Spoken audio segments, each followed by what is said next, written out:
buenas tardes. El día de hoy vamos a ver el tema de cálculos de tamaños de muestra que corresponde a la sesión 9 del curso de Estadística Aplicada en la Investigación Biomédica.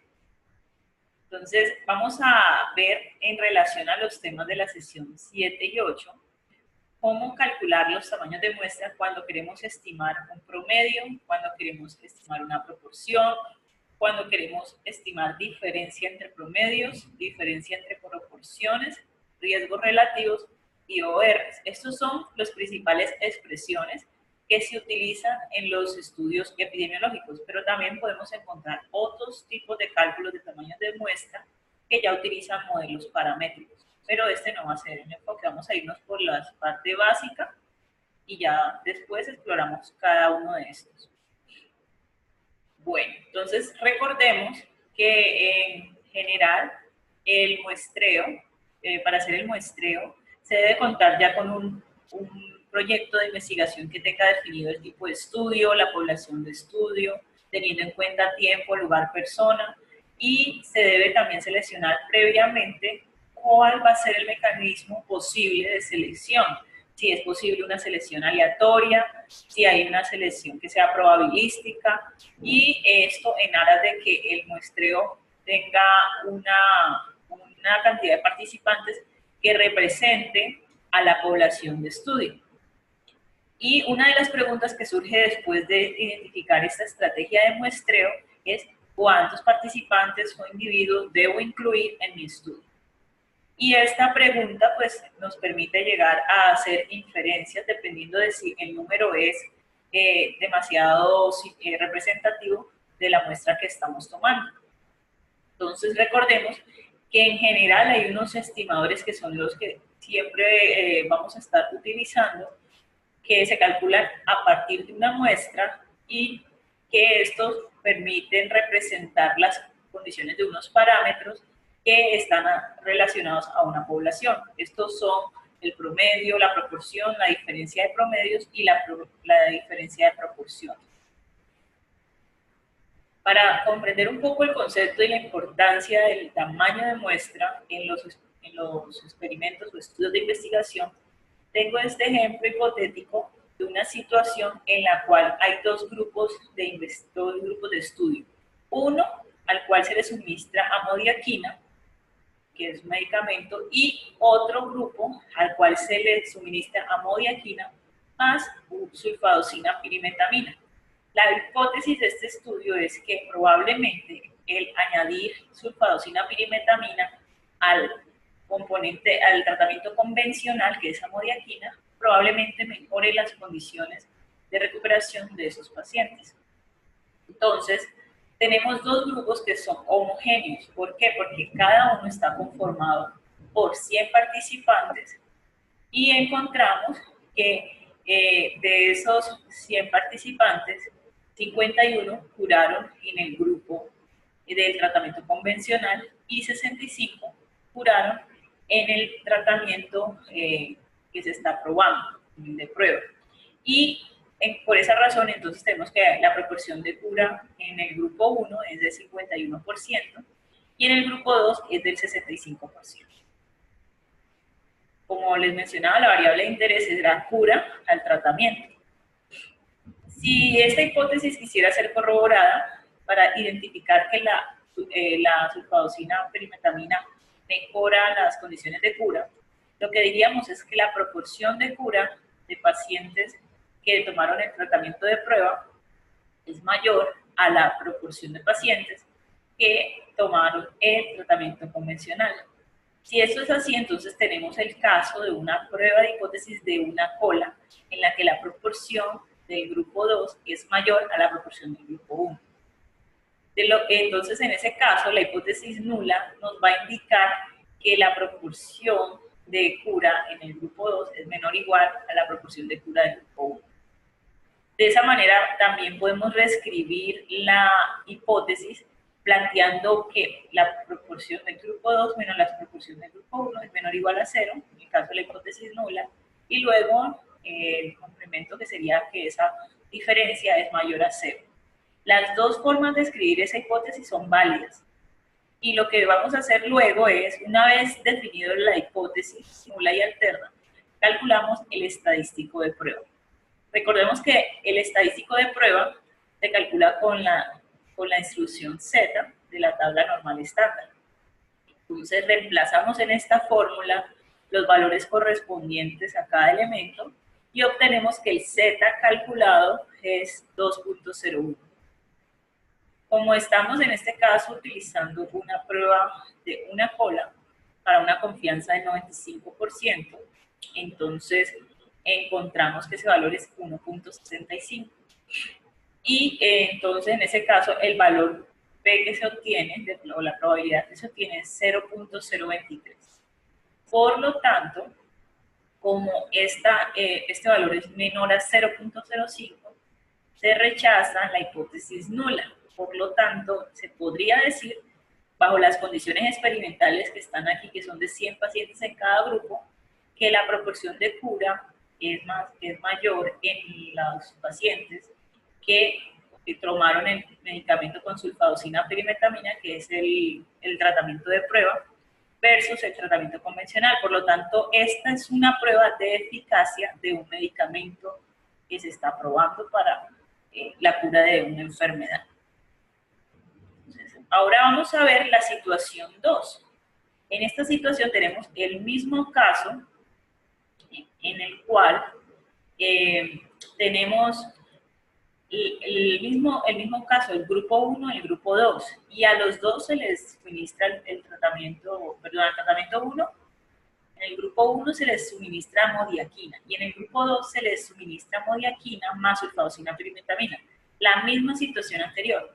Lo que cambia aquí es que tenemos los dos grupos, pero con un menor tamaño de muestra, ambos homogéneos, pero ambos con el mismo tamaño de muestra. Y encontramos la misma proporción, solo que en menos participantes, dado que el tamaño de muestra es menor. Entonces, encontramos también que el 51% de esos participantes curaron con el tratamiento de amodiaquina y encontramos que en el tratamiento de prueba el 65% de los pacientes curaron. En este caso, y ahora voy a responder la pregunta que está en el chat sobre el valor P, la propuesta de la hipótesis nula es similar al caso anterior. Esto no cambia. Lo que cambia es el valor del Z calculado, que en este caso es 1.40. En el anterior era 2.01, aquí es 1.40. ¿Por qué? Porque se ve influenciado por el tamaño de la muestra. Cuando calculamos ese valor Z y buscamos en la tabla normal estándar a qué valor corresponde como tal la probabilidad, o sea, qué valor corresponde esa probabilidad que está dada para un valor Z, que es 1.40. Recordemos que esto tenemos que ir a la tabla que veíamos en la sesión 6 y buscar el valor 1.40. Y ahí va a haber unas probabilidades que están, obviamente, las probabilidades de 0 a 1. Recordemos que el valor P también es una probabilidad y que esta probabilidad sale también del proceso de encontrar el valor asociado a un valor Z en la distribución normal estándar. Entonces, allí encontramos que ese valor P o de probabilidad correspondiente al Z es 0.08. Pueden hacer el ejercicio y corroborar el valor que está en la tabla normal estándar en la columna Z de 1.40 es 0.08.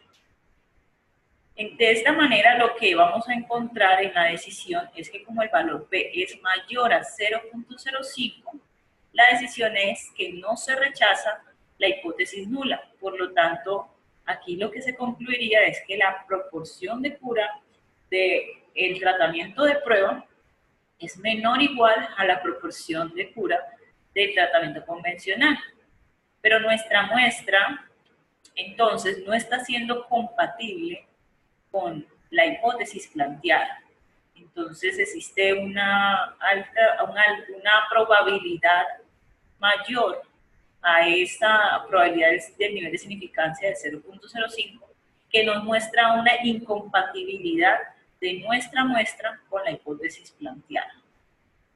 Y esas son el tipo de conclusiones que podemos llegar cuando no tenemos el suficiente tamaño de muestra para poder identificar si realmente existen o no diferencias entre proporciones que quieren comparar la eficacia de tratamientos. Entonces, ese es el punto. Ahora bien, hay una pregunta en el chat que nos dice que si el valor P en este caso no sería el valor 1.645. Bueno, aquí en este ejercicio el valor 1.645 quiere resaltar cuál es el valor Z de referencia para una distribución normal que tiene una cola y con un nivel de significancia del 95%. Entonces ese es el valor 1.645.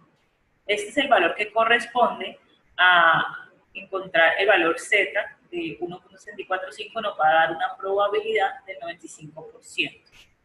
Pero el valor P, que está asociado a la hipótesis que estamos estudiando, es 0.08 y en el caso anterior 0.02. Bueno, Patricia. Bueno. Hay una pregunta que hace Claudia, nos dice que si hicieron un análisis y calcular el tamaño de muestra o con el tamaño de muestra no se encontró superioridad. Bueno, lo que pasa es que, bueno, este es un ejemplo, como les decía, hipotético, y en este no se ha hecho un cálculo como tal de tamaño de muestra, simplemente se tomó un tamaño de muestra a conveniencia. Entonces, en principio, sabemos que el hecho de partir de un tamaño de muestra que es subjetivo puede dar lugar a este tipo de conclusiones, y por ejemplo, como en algunos casos, algunos investigadores empiezan y dicen, definamos un tamaño de muestra de 50 y calculemos a ver cómo nos da la hipótesis de investigación. Calculan este estudio y por curioso se llevan una sorpresa porque al principio encuentran que no hay diferencias y dicen, el tratamiento no funciona. Pero bueno, el tamaño que queremos es 100, completémoslo. Cuando lo completan se encuentran con la sorpresa de que ahora sí existen diferencias. Entonces, esto lleva a generar una ambigüedad porque el investigador entra en la confusión de qué presente. Esto ha pasado muy seguido en los estudios cuando quieren probar en principio cómo están dando sus resultados sin haber fijado previamente un plan de análisis. Entonces, para evitar ese tipo de sorpresas, una sugerencia es que cuando escriban el plan de análisis, entonces definan en qué momentos o en qué tiempos se van a hacer unos análisis intermedios, más que todo cuando hacemos ensayos clínicos. Pero también esta sugerencia aplica cuando tenemos estudios comparativos o también observacionales o descriptivos también. Entonces, aplica en general casi que para todo tipo de estudios. Entonces, definir un plan de análisis y en el plan de análisis especificar cuál es el tiempo para hacer análisis, cuál es el cálculo del tamaño de muestra y los elementos que lo componen, y vamos a ver esto más adelante. Bueno, entonces ahora vamos a ver el tamaño de muestra. El tamaño de muestra es uno de los aspectos más importantes en el diseño de un estudio porque permite definir también los costos que va a implicar realizar el estudio de investigación. Muchos de los estudios, cuando definen tamaños de muestra muy grandes, pues van a ser más costosos. A menor tamaño de muestra, probablemente los costos se reduzcan. También esto tiene un impacto en el tiempo y la duración del estudio. Entonces, usualmente es más difícil recolectar un tamaño de muestra de 100 participantes que un tamaño de muestra de 51 participantes. Entonces, hay muchas condiciones que van a influir en la determinación de un tamaño de muestra y estos elementos pueden incorporarse dentro de la planeación del estudio. Otro de los aspectos importantes es que empezar un estudio sin tener en cuenta el tamaño de muestra puede considerarse un aspecto no ético, dado que si como participante a la persona hay que proteger sus principios de beneficencia, entonces la persona esperaría conocer que estos resultados puedan ser aplicables o generalizables a su caso como participante, ¿sí?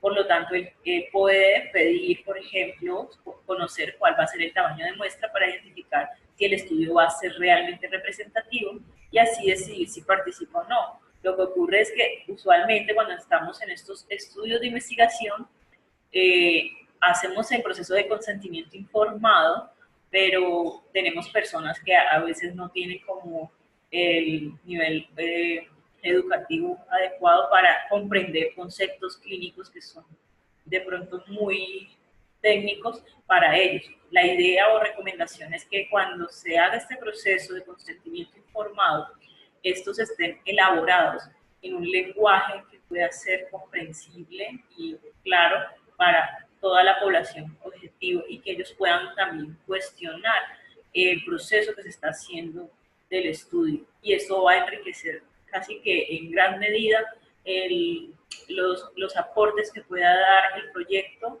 en términos tanto sociales como en términos clínicos, y también pues va a promover que estas personas puedan participar en otros estudios.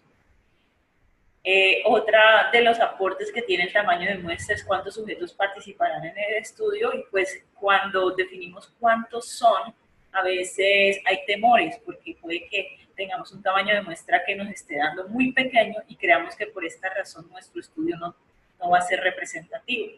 Pero en ocasiones, y con mucha suerte, tendremos esos tamaños de muestra pequeños y estos podrán dar cuenta de resultados que son además generalizables a la población. ¿Por qué? Porque si provienen de un muestreo que es aleatorio y que es probabilístico, probablemente pues las condiciones en las que se han realizado den lugar a que haya una validez externa.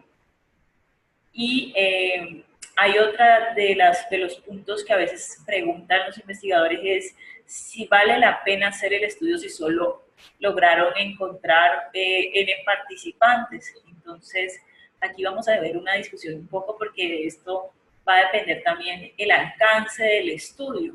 Si queremos un estudio exploratorio, pues este N sujetos pues va a ser casi que útil para el objetivo de la investigación. Pero si queremos entrar a evaluar un método o evaluar la eficacia de un tratamiento, pues probablemente los tamaños de muestra deberán ser mucho más altos que los que podamos haber encontrado si no teníamos el tiempo suficiente para desarrollar nuestra investigación. Entonces, en ese sentido, todos estos elementos que les he mencionado de manera muy general sobre el tamaño de muestra nos van a permitir revisar el diseño y llegar a tomar la decisión de no realizar el estudio, porque si encontramos que el tamaño de muestra es demasiado grande y no tenemos el suficiente recurso para hacerlo, entonces tenemos que tomar una decisión. O hacemos un estudio más pequeño, a pequeña escala, que de pronto carece de la generalización de resultados o de esa validez externa, pero que me permite describir un grupo de estudio que es de interés. Puedo tomar decisiones que permitan balancear como tal las cargas y compensar ventajas y desventajas.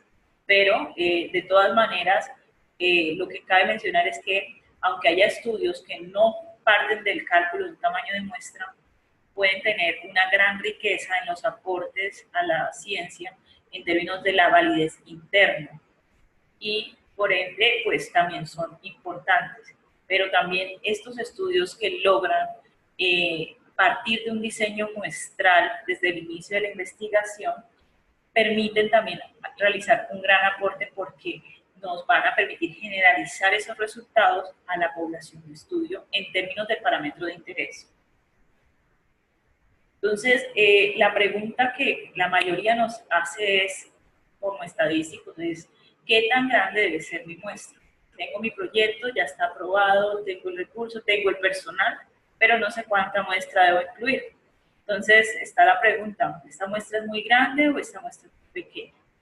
Hablamos de manera muy subjetiva de lo que puede ser una muestra muy grande y una muestra muy pequeña. Todo va a depender de la distribución de la variable de interés. En algunos casos, dependiendo del fenómeno, el evento, la enfermedad o lo que queramos estudiar, la variable de interés o la variable de respuesta nos va a permitir un conocimiento como tal previo para saber si la muestra es posiblemente muy grande o muy pequeña. Cuando ocurren eventos que son raros, usualmente los tamaños de muestra van a ser más grandes con respecto a aquellos eventos que son más frecuentes, porque podemos encontrar pacientes o individuos que cumplan con las condiciones que queremos dar. Hay que tener un panorama preliminar de cuál es la población elegible, ¿sí? En manera, digamos, general, identificar un posible número de cuántos posibles sujetos yo podría incluir en mi estudio en determinado tiempo. Otra característica o aspecto que podemos implementar es definir periodos de tiempo para estudiar cuántos pacientes se reclutan, por ejemplo, por mes o por semana, dependiendo de lo que estemos estudiando. Y una vez tengamos estos estudios preliminares, allí sí saber cuál podría ser nuestro alcance, si proyectamos una muestra, una recolección de muestra por 6 meses, por 1 año, por 2 años, dependiendo de la duración del estudio. Y con el conocimiento también previo de estudios que hayan también explorado fenómenos como el que sean de nuestro interés, podríamos eventualmente considerar si nuestro tamaño de muestra es de pronto comparable con el de ellos y si de pronto hay otras condiciones que favorecieron esos estudios que de pronto nosotros no tengamos o lo contrario, que nosotros tengamos unas características que nos beneficien, como por ejemplo costos, más tiempo o más entrenamiento de personal, entre otras cosas. Una muestra pequeña, pues cuando ya identificamos realmente que nuestra muestra es pequeña y que no está mostrando un poder estadístico adecuado, que este tamaño realmente no llega a ser representativo de la población, porque el poder no da y las condiciones que fue calculada no fueron las más adecuadas, hay que tener unas consideraciones clave. En principio, vamos a encontrar que tamaños de muestra pequeños pueden llevarnos a conclusiones que pues de pronto no son de todo reales. O sea, estos tamaños de muestra que son inadecuados en ocasiones porque no fueron implementados adecuadamente, pueden confundir además la determinación del tratamiento más efectivo, como veíamos en el ejemplo inicial.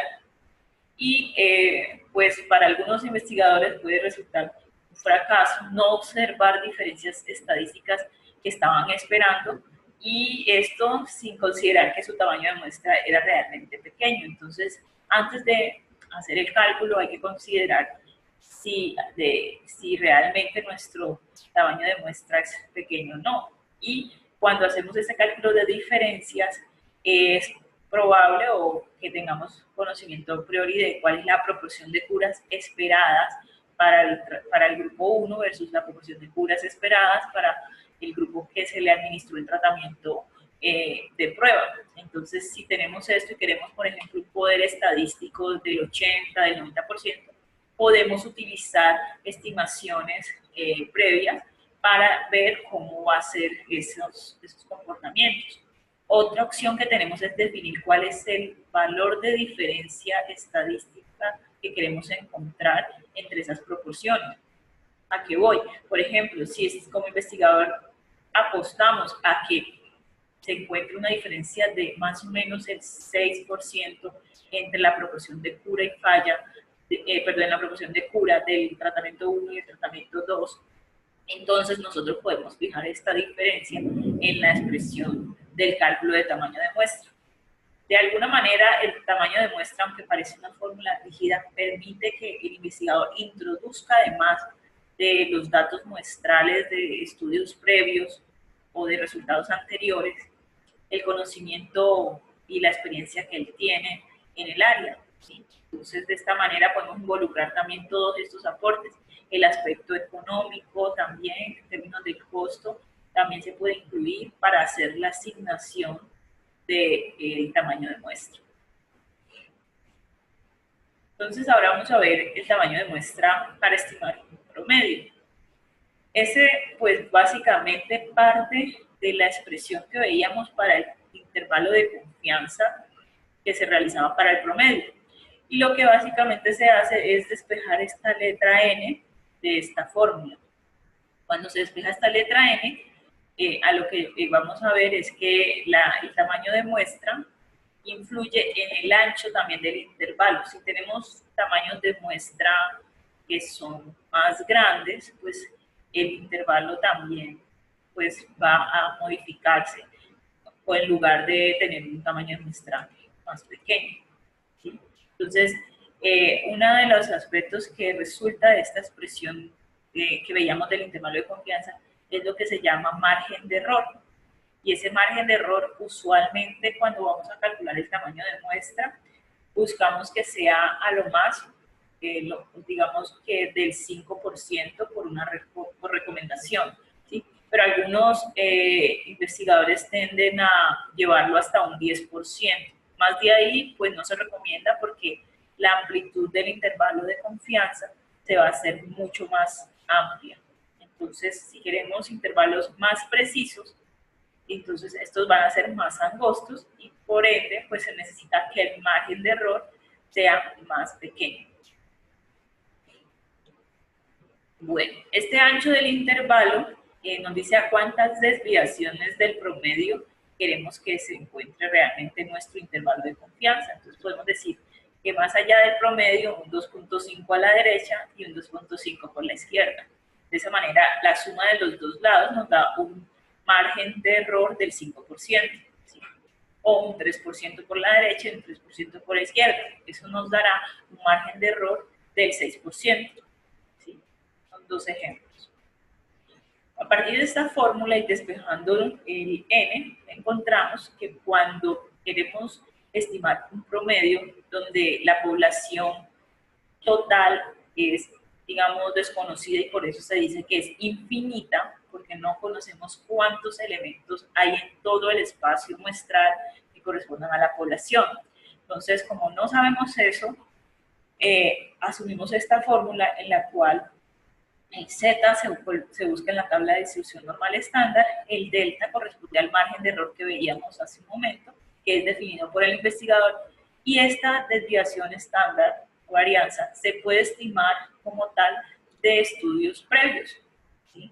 De estudios previos o de otras formas que vamos a ver en unas diapositivas en un momento.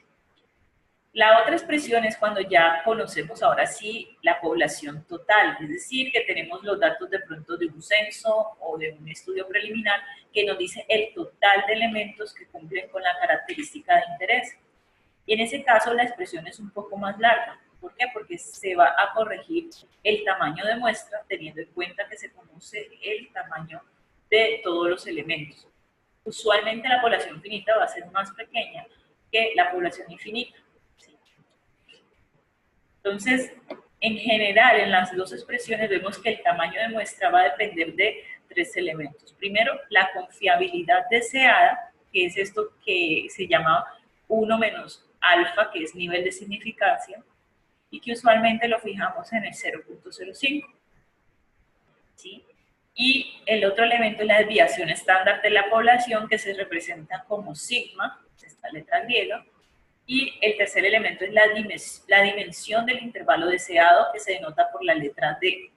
Y este es fijado por el investigador. El nivel de significancia también es fijado por el investigador. Pero bueno, como ese sigma no es fijado por el investigador sino que proviene de estudios anteriores o estudios similares, hay también preguntas de cómo puedo obtenerlo si no cuento con estudios anteriores o similares. Una opción es extraerlo a través de una prueba piloto de la población de estudio y se calcula la varianza y esta varianza que se calcula con la muestra piloto se utiliza como una estimación de sigma cuadrado, que es la varianza. Otra opción es que si el conjunto de datos se prevé que la variable de interés siga una distribución normal, pero esto con conocimiento también previo de la variable de interés, se podría decir que sigma va a ser igual al rango, es decir, valor máximo de la variable menos el valor mínimo, dividido 6. Esa sería una de las formas. Entonces, ¿esto por qué se da? Porque, pues, como les mencionaba hace unas sesiones, en la sesión 6, encontramos que la distribución normal estándar está dividida como en 6 partes para encontrar el 99% de la distribución de los datos. Entonces, en ese sentido, pues lo que dice es que la desviación estándar se debe dividir en 6, ¿sí? El rango. ¿Sí? Bueno, entonces en el ejemplo que vamos a ver a continuación, tenemos un caso de un nutriólogo del Departamento de Salud que planea una investigación en mujeres adolescentes con el objetivo de determinar ingestión diaria promedio de proteína. La idea es estimar cuál es ese tamaño de muestra con un intervalo de aproximadamente 10 unidades, una confianza del 95% y con la experiencia previa que él tiene, él percibe que esa desviación estándar es de 20 gramos aproximadamente. Con esos elementos encontramos entonces los siguientes insumos para reemplazar en nuestros datos. Un ancho de intervalo de 10.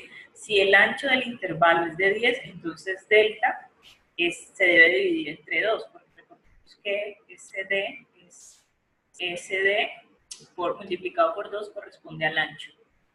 Y el nivel de confianza del 95% está asociado como tal a un Z que es igual a 1,96 y la varianza estimada que es 20. Cuando reemplazamos el tamaño de muestra, encontramos que este N es aproximadamente 62 mujeres adolescentes que se requieren incluir para estas condiciones que se están planteando en el ejercicio. Entonces, el nutricionista debería incluir en su estudio, si quiere, un margen de error del 5% y encontrar una desviación estándar de 20 gramos aproximadamente, tendrá que incluir 62 mujeres adolescentes. Siempre vamos a aproximar por encima de ese tamaño de muestra. Ahora vamos a ver el tamaño de muestra para estimar una proporción y entonces en este caso vamos a partir de la expresión que veíamos para estimar una proporción. Entonces, vemos un momento y aquí encontramos que la expresión como tal del estimador para el intervalo de confianza de una proporción también involucra el tamaño de muestra. Antes de seguir, hay una pregunta en el chat que nos dice, ¿el ancho del intervalo es generalmente de cuánto y para que sea confiable? Bueno, lo que les comentaba hace un momento es que normalmente el ancho del intervalo se recomienda que no sea, digamos que ese margen de error no supere el 5%, eso es lo recomendable, que sea menor al 5%. Pero usualmente cuando encontramos que el tamaño de muestra sigue siendo muy grande y que de pronto nuestros recursos del estudio no dan o no son suficientes, es posible extenderlo a no más del 10%. O sea que el margen del error se puede tolerar hasta máximo un 10%, pero esto también va a afectar el ancho de los intervalos. Entonces, hay que compensar. Entre más bajo pueda ser, mucho mejor. Pero no se recomienda que se da el 10%, porque empezamos a obtener resultados muy imprecisos en términos de las estimaciones por intervalo.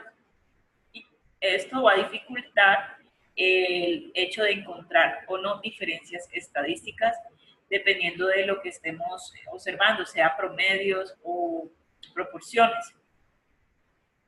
Bueno, entonces continuemos. A partir de esta fórmula también encontramos que hay un error de estimación del delta y que básicamente este delta nos va a medir es qué tanto quiero que esas estimaciones por intervalos puedan tener como tal una amplitud o un margen de error. También se llama error máximo tolerable, error de precisión, error de estimación. Tiene muchos nombres en los libros, entonces para que sepan, cuando le hablen de margen de error, margen de estimación, error de estimación, error máximo tolerable, están hablando de lo mismo, en delta, y que no va a exceder más del 10%.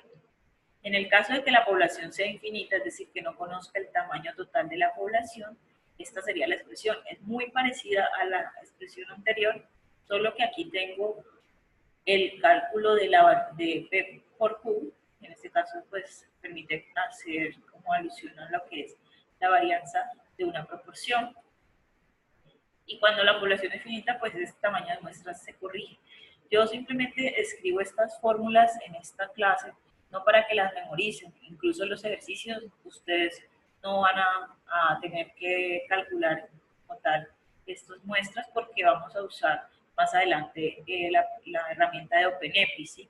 Solamente tiene como una finalidad que cuando ustedes escriban sus proyectos de investigación, propuestas o estudios, puedan escribir el capítulo de tamaño de muestra de manera adecuada, porque la idea es que cualquier tamaño de muestra debe ser repetible por cualquier lector. De manera que usted debe especificar el valor que incluyó y que corresponde a cada uno de los elementos que está dentro de esta ecuación.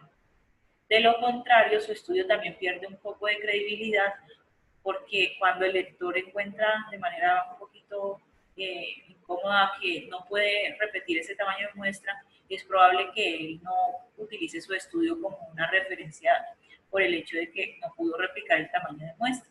Y tal vez esa persona esperaba casi que hacer el mismo estudio que usted, pero en este caso los elementos no fueron del todo completos.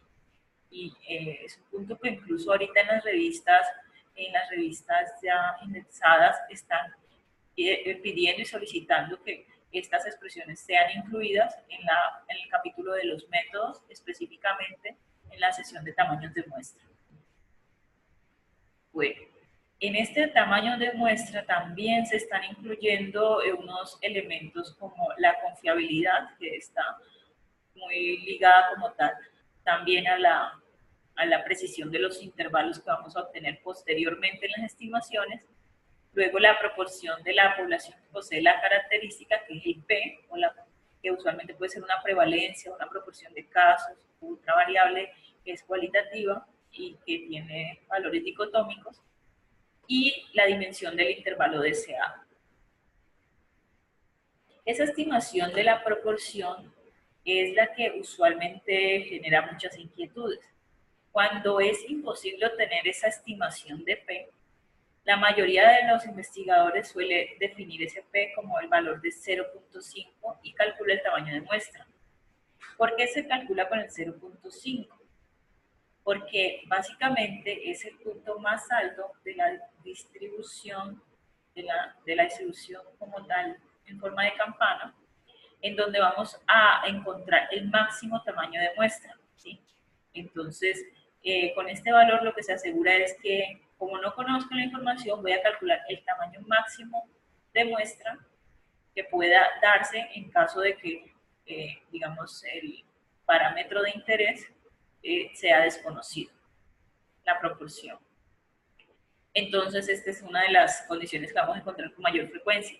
Otras veces, el investigador tendrá la noción de algún intervalo en el cual pueda variar P, y eso se podría usar en la fórmula. Y una sugerencia en este caso es hacer los diferentes escenarios variando los diferentes valores de la proporción, y también podemos así identificar cuál es el tamaño de muestra más factible y viable para nuestro estudio. Y otra forma es calcular esa proporción a través de un estudio piloto, estimar la proporción de la variable de interés y luego reemplazar ese valor en la expresión del tamaño de muestra. Bueno, en un segundo ejemplo, buscamos determinar la proporción de familias en un área que carece de servicios médicos. El investigador pensaba que la proporción no podía ser mayor de 35%, pero él quiere saber cuál es el tamaño de muestra que debe tener para poder encontrar una proporción que no sea mayor del 35% de familias que carecen de este servicio, con una margen de error del 5%. Usualmente este delta se escribe en términos absolutos, pero también se puede escribir de forma relativa con el porcentaje 5%. Y de igual manera este valor 0.35, por eso estoy hablando de 35%. Bueno, entonces, para hacer esto, los elementos que nos está dando este enunciado es que el delta, que es el valor del, del que se va a determinar como margen de error, es del 5%, el nivel de confianza de 1.96 y la proporción del 25%. Cuando calculamos el tamaño de muestra para una población infinita, porque desconocemos cuántas familias hay en ese sector, encontramos que el investigador debe incluir 350 familias para poder encontrar una proporción menor o igual a 35% de familias que carecen de servicios médicos. Bueno, entonces ahora vamos a abrir la herramienta de OpenEpi. Ustedes saben que pueden ingresar a ella dando clic en www.openepi.com y vamos a ir en la parte lateral, hay una herramienta que dice tamaños de muestra, o en inglés también está, y abajo dice proporción.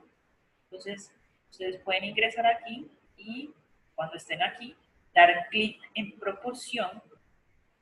Luego el segundo paso es dar clic en entrar nuevos datos y luego vamos a ingresar, vamos a ver que en la primera fila encontramos que está un tamaño de población fijado en 1 millón y dice, si el tamaño es muy grande, es decir, si es infinito, deje esta casilla con el valor de 1 millón.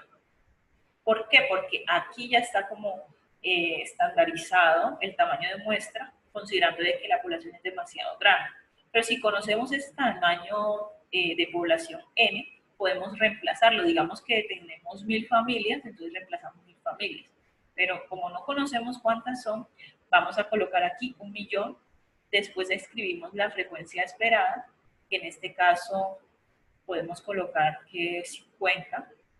Y colocamos aquí que esto es el error de precisión es 5.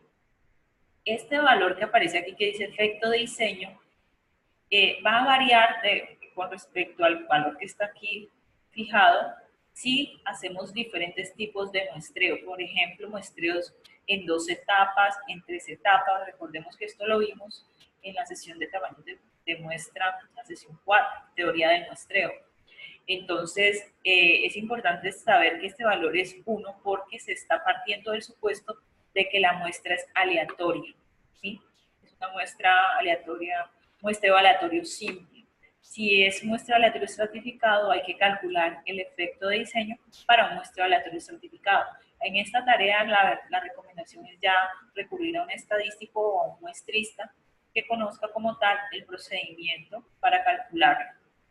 En esa medida, la sugerencia es casi que siempre garantizar que haya un muestreo aleatorio, pues es el muestreo más sencillo que nos abre una gran gama de pruebas estadísticas para realizar.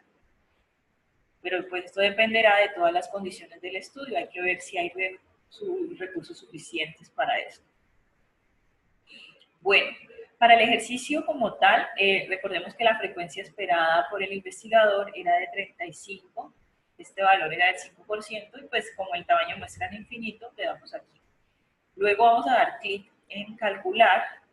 Cuando damos clic en calcular, encontramos este cuadro que nos muestra para diferentes niveles de confianza los tamaños de muestra dados.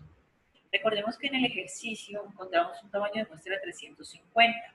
Este lo podemos corroborar aquí, en esta fila. Entonces, nuestro tamaño de muestra coincidió también con el de OpenEpi. Por eso es una herramienta que puede ser útil para ustedes para el cálculo de tamaños de muestra que sean o que provengan de estudios aleatorios que sean muy sencillos. Ya si quieren un muestreo más complejo, donde hay varias etapas, pues ahí va a ser necesario trabajar con un estadístico de la mano o un muestrista que ayude a este proceso. Cuando la población es finita, veamos qué pasa en este ejemplo. Si aplicamos la fórmula, pues tenemos que escribir bastantes elementos. Vamos a incorporar que el conocimiento del total de familias en el sector, supongamos que alguien elaboró un censo de todas las familias que carecen de servicios y encontró que pues había 1000 en total. Entonces, encontrando este valor, se corrige el tamaño de muestra, encontrándose que se deben incluir 260 familias. Aquí cuando estoy mencionando que se hizo un censo, es un censo en el sector para identificar cuántas familias en total había, sin conocer la condición. Ahí corrijo esa parte. Entonces, aquí se encontró que se requieren 260 familias para así poder encontrar una proporción del 35% que carecen de servicios. En este cálculo lo que va a cambiar es que aquí voy a reemplazar el valor de 1.000.000 por 1.000 y luego voy a dar clic en calcular. Nuevamente vemos que OpenEPI nos calcula para diferentes niveles de confianza el valor del tamaño de muestra y entonces ese valor pues ya nos muestra que es 260 tal cual como vimos en la fórmula anterior. El tercer como tal procedimiento para tamaño de muestra nos representa cómo estimar una diferencia de promedios. Entonces, cuando ya queremos hacer la diferencia de promedios, aquí entra otro elemento de importancia que es el poder estadístico o la potencia estadística de la prueba. Y esta pues es la capacidad que tiene una prueba de rechazar la hipótesis nula en casos que específicamente esta sea falsa. Y si es falsa, rechácela. Entonces, usualmente en salud y biología se define que el poder estadístico sea del 80%. En otras áreas, este poder estadístico se puede subir hasta un 90 o 95%. Entre más alto sea esa capacidad de la prueba de rechazar la hipótesis nula cuando esta es falsa, pues nuestros resultados son más precisos, más robustos y más concluyentes, ¿sí? Y por ende también vamos a tener unos intervalos de confianza que son más estrechos. Entonces hay que tener en cuenta estos errores, que son los que con mayor frecuencia hay que controlar a la hora de calcular los tamaños de muestra. El error tipo 2, que corresponde al beta, y el error tipo 1, que corresponde a ese nivel de significación.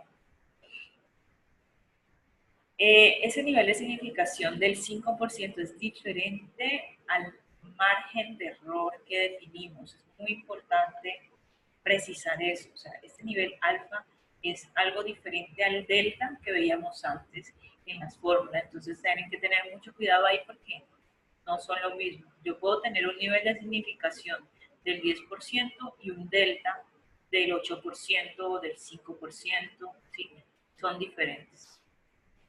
Solo para precisar. Y en este caso, cuando ya involucramos el poder estadístico, usualmente el objetivo es comparar dos grupos. En lo anterior estábamos buscando estimar una proporción, estimar un promedio, que es algo muy descriptivo. Estudios descriptivos usualmente hacen los cálculos de tamaño de muestra que vimos anteriormente. Pero cuando tenemos estudios ya analíticos que buscan comparar o estudios observacionales con dos grupos de comparación también, en estos estudios ya hay que involucrar esta fórmula con el poder estadístico que está representado en esta expresión de Z sub 1 menos beta. El tamaño de muestra que nos da aquí va a ser calculado en cada uno de los grupos, por lo tanto, la suma de los dos tamaños de muestra suma el total. Entonces, para el grupo 1 se calcula el tamaño de muestra completo y para el grupo 2 también. Y la suma de esos dos tamaños es la que define el tamaño de muestra total. La hipótesis usualmente que se define en este tipo de estudios es comparar, por ejemplo, promedio del grupo 1 versus la del grupo 2, ver si son diferentes. Entonces va a depender primero de las varianzas de las dos poblaciones, segundo del nivel de confiabilidad, tercero de la potencia o poder estadístico que define el investigador y de la diferencia que se quiere detectar. Esta diferencia también es definida por el investigador. Veamos otro ejemplo. Tenemos unos datos en dos grupos de la presión de sangre en personas. Supongamos que esta distribución de la presión de la sangre sigue una distribución normal. La idea es determinar el tamaño de muestra que es adecuado usando un nivel de significación de 0.05 y un poder del 80%. Entonces, Reemplazamos los datos y encontramos que para el nivel de confiabilidad del 95%, vamos a tener un Z que es igual a 1.96. Para la potencia del 80%, el Z que encontramos es 0.84. Y el investigador quiere detectar una diferencia de la presión arterial entre los dos grupos de al menos 5.42. Entonces, eso sería eh, la diferencia que él busca detectar. La pregunta es cuántos pacientes debo incorporar en cada grupo para encontrar estas diferencias. Entonces, en este caso, como eso es un N sub I, vamos a tener este N para el grupo 1 y este N para el grupo 2. Por lo tanto, el resultado nos indica que es 152. Entonces, en el grupo 1 se incluye 152 y en el grupo 2, 152. Y hay mucho cuidado aquí porque ese es un error muy grave que cometen los investigadores. Creen que ese 152 se distribuye en dos partes y ya terminaron. No, el grupo 1 152, el grupo 2 también, para un total de 304. Esto es lo que implica también ya tener poder estadístico, capacidad de rechazar una hipótesis nula, aumentar el tamaño de muestra. Una ventaja que tenemos aquí es que OpenEpi también nos calcula este tamaño de muestra. Lo calcula en el ítem de promedio, diferencias de promedios. Entramos los datos, encontramos que hay una fila que dice 95%, ese es el nivel de confianza para dos colas. Luego, cuando hablamos de dos colas, implica que queremos ver diferencia entre promedios. ¿Sí? Y este es el poder, que puede estar entre 0 y 100%. Describe sin el signo porcentual cada uno de esos valores. Y esta fila es una fila muy clave. Si conocemos previamente que la relación de paciente del grupo 1 es homogénea a la relación paciente del grupo 2, entonces ese valor es 1. Es decir, si sé que por cada paciente que encuentre el evento en el grupo 1, voy a encontrar un paciente también con el evento de interés en el grupo 2, puedo definir que la razón de tamaño de muestra es 1 a 1. Pero, por ejemplo, en el caso de leishmaniasis, que tenemos que por cada 3 pacientes que curan, solamente uno presenta falla terapéutica, cuando vamos a armar los tamaños de muestra, debemos considerar aquí la razón. En este caso sería 1 a 3, pacientes que curan, pacientes versus que fallan. ¿Sí? El grupo 2 es de los pacientes que fallan, que es 1, y el valor de pacientes que curan es 3. Entonces, 1 sobre 3. Y luego incorporar promedio de desviación estándar con respecto a la variable de interés. Otra forma es escribir la diferencia que se quiere encontrar en lugar de estos dos valores. Si solo conocemos los valores de esta diferencia a partir de los ORs, entonces lo podemos hacer. Esa es una otra forma. Pero en este caso vamos a incorporar los datos del ejemplo y vamos a dar clic en calcular. Cuando el OpenEpi nos da los resultados, nos va a dar los resultados del grupo 1, del grupo 2 y también la diferencia promedio, que en este caso es 5.42, que es la que mencionábamos. Y nos dice, mire, el tamaño de muestra para el grupo 1 es 152, para el grupo 2 es 152. Puede corroborarse con las fórmulas y nos da 304 el total de tamaño de muestra. Una ventaja que tenemos con esta aplicación, y solo para el caso que tengan que documentar, es que esta tiene la bibliografía de la cual extrajo las fórmulas que están siendo implementadas. Entonces, no es como tal una caja negra, hay un procedimiento que está documentado en las referencias bibliográficas que usted puede consultar. Entonces, podría ser de gran ayuda en caso de que tengan que hacer ese procedimiento. El otro tamaño de muestra que vamos a ver es el tamaño de muestra para estimar la diferencia de proporciones. Esa diferencia de dos proporciones, como podemos ver, las fórmulas cada vez se van volviendo más complejas. Son más extensas, requieren de más elementos y de más cálculos. No vamos a hacer mucho énfasis en estas expresiones, pero como les recuerdo que pueden ser de gran utilidad si necesitan documentarlas en un proyecto. Aquí buscamos encontrar la diferencia de proporciones. Usualmente queremos ver si hay diferencia entre la prevalencia de pronto de VIH en la ciudad de Cali versus la prevalencia de VIH con respecto en la ciudad de Medellín o de Bogotá. ¿Sí? Y en ese caso, pues si quisiéramos hacer un estudio como ese, pues estaríamos interesados en cuántas personas debemos incluir. Pero bueno, dependiendo del tipo de evento, pueden haber estrategias de muestreo que nos lleven a tamaños de muestra muchísimo más grandes que lo que vamos a ver aquí. ¿Sí? Entonces, en este ejemplo, vemos que un investigador conoce que aproximadamente el 60% de los pacientes que toman un tratamiento estándar contra determinada enfermedad mejoran. Y un nuevo tratamiento que se cree que es más efectivo, pues por lo menos el 70% de los enfermos se curaron después de un tiempo. La idea es ver si ese tratamiento nuevo sirve o no sirve. ¿Existe una eficacia de ese nuevo medicamento o es más efectivo? Bueno, entonces para esto él quiso tener como tal una alta confianza, entonces un 99% de confianza, por lo tanto definió un error, un tipo 1, de nivel de significancia de 0.01 y una potencia del 95%. Estos datos pues, están aquí resumidos y la idea es pues, tener los insumos para el cálculo del tamaño de muestra.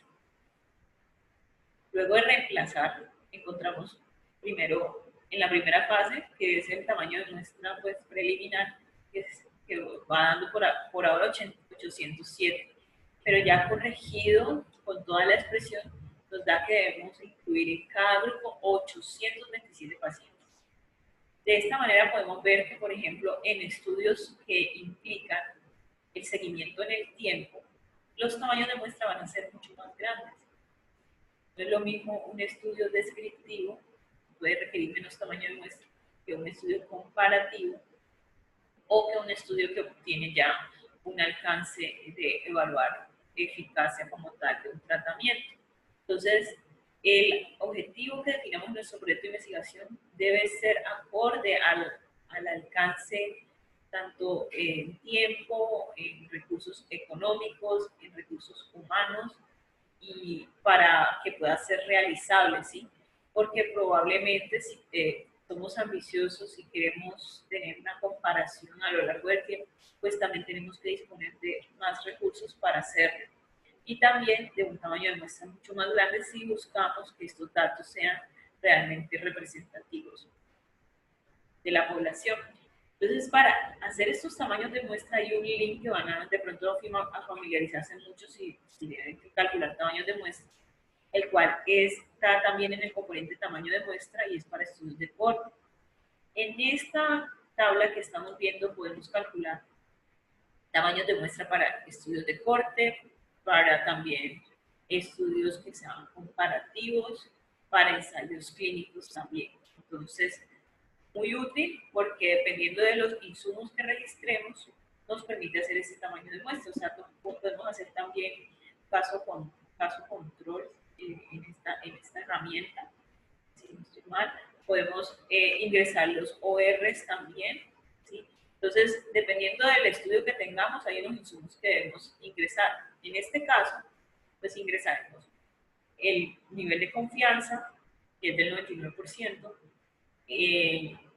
el poder estadístico del 95%, la razón de expuesto a no expuesto, que en este caso es que por cada persona no expuesta yo encuentro un expuesto, entonces va a ser el valor 1.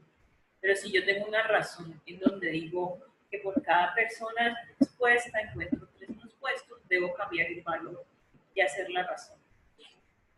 El porcentaje de no expuestos con respecto a la variable de interés, en este caso se dice que es del 60% de las personas que curaron en las personas que no estaban expuestas al nuevo tratamiento. Pero el investigador dice, el 70% de las personas a las que se les suministró el nuevo tratamiento curaron. Entonces, ese valor va aquí. Y en las otras casillas no colocamos nada. Entonces, damos clic en calcular y entonces encontramos este resultado. Hay 3 columnas que nos entregan tamaños de muestra para el grupo de expuestos y del no expuestos. En este caso son iguales porque la razón es 1 a 1. Y hay 3 fórmulas. Usualmente yo reporto la última fórmula, que es la de Flex con corrección por continuidad, pero también es válido usar la corrección de Flex o de Kelsey.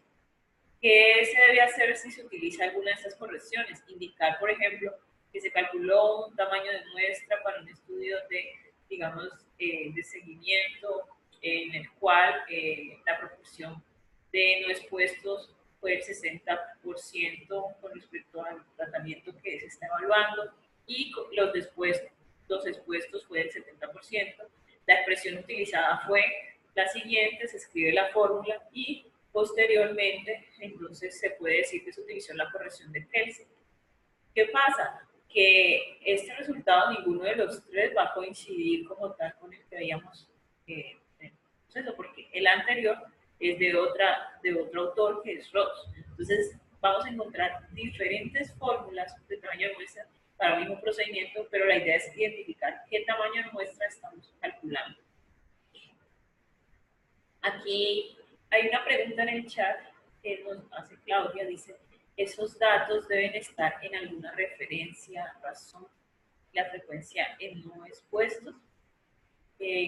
Los datos con respecto a la razón de tamaño de muestra, por ejemplo, si decimos que por cada persona expuesta voy a encontrar una persona no expuesta, vale en razón de tamaño de muestra.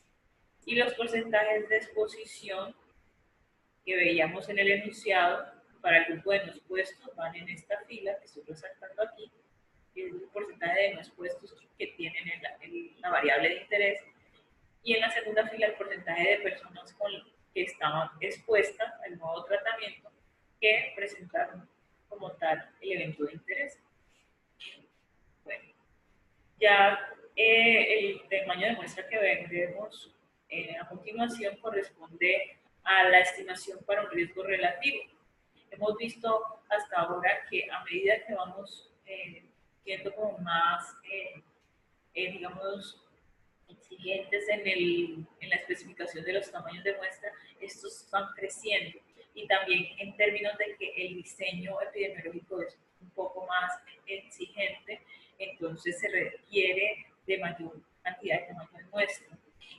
Entonces, en este ejemplo, vemos que hay un interés por determinar el tamaño de muestra para un estudio de cortes, en el que se sabe que el 60% de las personas no expuestas desarrollarán el evento de interés.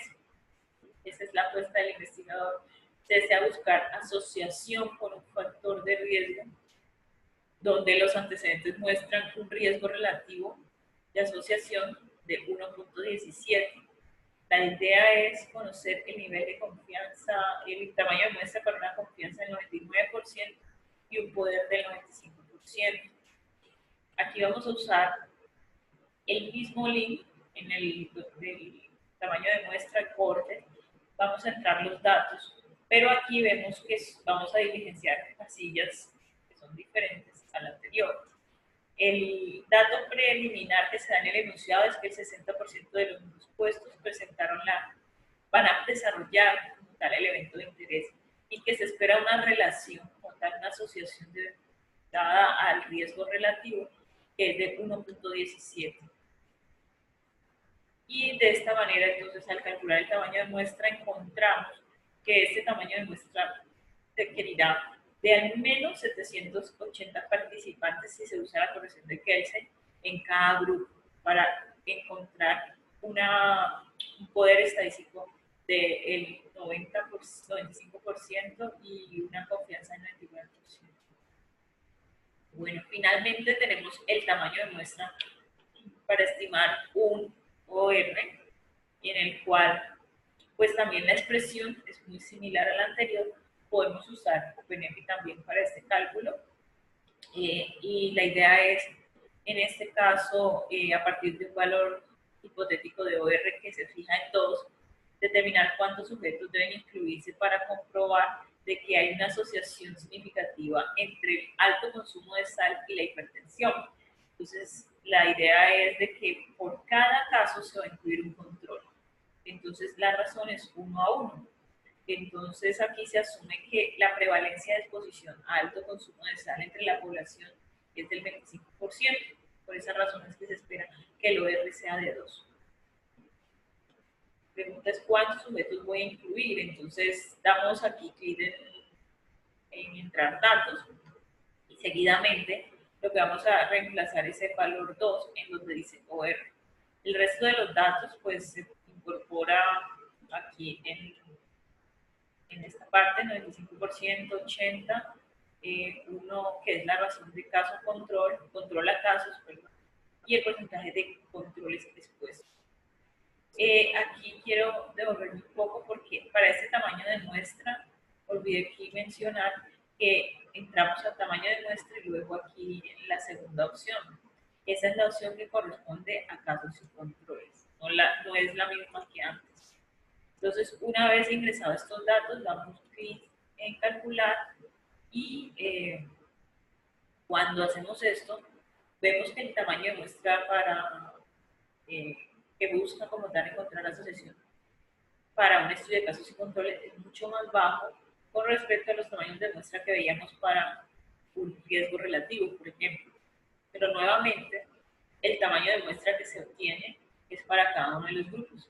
En total, esto dice que al menos se requerirán de 154 participantes en cada grupo para encontrar diferencias, para encontrar como tal un poder estadístico del 80% con una confianza del 95%. Y que así se encuentre que la proporción de controles que están expuestos es del 25%. Bueno, en general vamos a encontrar diferentes herramientas para poder hacer el cálculo del tamaño de muestra. Entonces encontramos como tal que Pillifo, que tiene una herramienta que está en los dispositivos móviles, en los celulares, y que puede descargarla específicamente en el sistema de Android. Funciona muy bien y pues permite también que se haga la recolección de los datos desde el celular, y hay para esto varios tutoriales en la página del CDC de Atlanta. Y también encontramos que el software de Stata nos permite calcular tamaños de muestra. La otra opción es plantear las fórmulas de tamaño de muestra. Por eso está esta opción, tamaño de la muestra, en función de que conozcamos las fórmulas y lo calculemos manualmente o usando una calculadora. La otra opción es una librería de R, del software R, que es gratuito. Requiere un nivel de programación básico, pero esta librería PWR, que se encuentra más detallada en este link, nos permite hacer estos cálculos de tamaño de muestra. Y hay una herramienta que ya es la herramienta que hemos visto a lo largo de esta sesión, que es OpenEpi, que también es un recurso proporcionado por el CDC de Atlanta para hacer cálculos epidemiológicos de manera un poco más rápida para la salud pública, en aras de potenciar estos estudios que se hacen en términos de los estudios de brotes epidemiológicos que surgen de manera repentina. Entonces, esta es una herramienta. Bueno, con esto terminamos la sesión del día de hoy. Ya en las próximas sesiones vamos a empezar a abordar los temas de relaciones de muestras, asociación, si existen diferencias estadísticas entre dos muestras, ¿sí? Y cómo comparar estas muestras que son dependientes e independientes. Vamos a ver también correlaciones entre variables que son cuantitativas, y cada uno de estos temas lo abordaremos a partir de la sesión 10 hasta la sesión 12, y después pasamos a los análisis de regresión. Entonces vamos en buen camino. Digamos que, como les mencionaba antes de iniciar a las compañeras que están presentes, que los temas como tal más pesados dentro del curso pues son estos de la sesión 7, 8 y 9, pero igual esperamos que ya en los otros, como vamos a ver más ejercicios que nos llevan a conocer cuándo aplicar ciertos métodos o no, ya esto se vuelve un poco más fácil para ustedes. De igual manera, pues también les comentaba y les recuerdo a todos, los felicito por el quiz, tuvieron excelentes resultados, pues parece que les está yendo muy bien, y pues cualquier duda que tengan con respecto a estos temas que hemos estado abordando, pues recuerden que tenemos el foro para escribir las preguntas, cualquier duda, el profesor David y yo estamos pendientes y para responder a sus inquietudes. Bueno, muchísimas gracias, feliz tarde. Bueno, sí, bueno, yo voy a mirar, o sea, si hay preguntas, por ejemplo, que tengan pendientes, voy a mirar si yo las puedo empezar a responder también, porque en ese está más pendiente es David, pero voy a tomar en cuenta la sugerencia de Patricia y hablo con David para que puedan tener una respuesta pronta. En ocasiones cuando finaliza a veces el taller y él está calificando, ahí es donde hay problema en la respuesta, en el tiempo, pero agradezco la precisión, Patricia. Muchísimas gracias. Bueno.